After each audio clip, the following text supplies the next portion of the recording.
L'assemblée des animaux réunis pour élire un roi.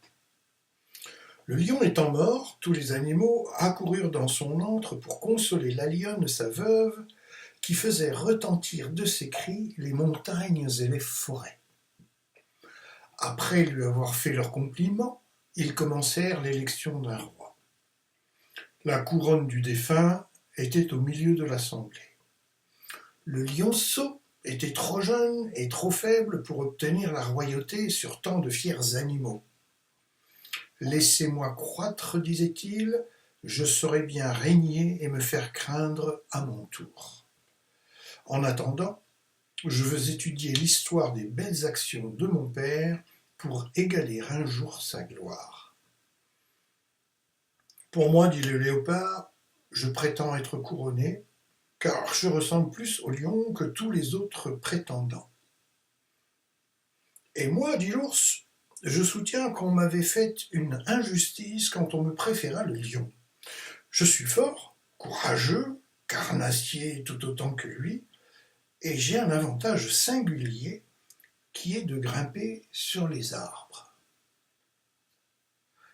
Je vous laisse à juger, messieurs, dit l'éléphant, si quelqu'un peut me disputer la gloire d'être le plus grand, le plus fort et le plus brave de tous les animaux.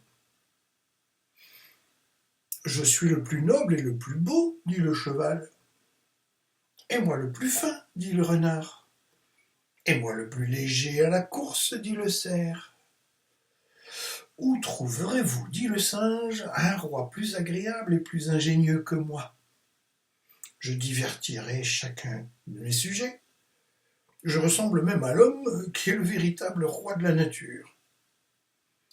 Le perroquet alors harangua ainsi.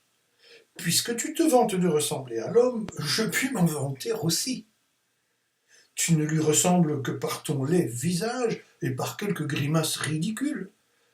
Pour moi, je lui ressemble par la voix qui est la marque de la raison et le plus bel ornement de l'homme. Tais-toi, maudit causeur, lui répondit le singe. Tu parles, mais non pas comme l'homme. Tu dis toujours la même chose sans entendre ce que tu dis.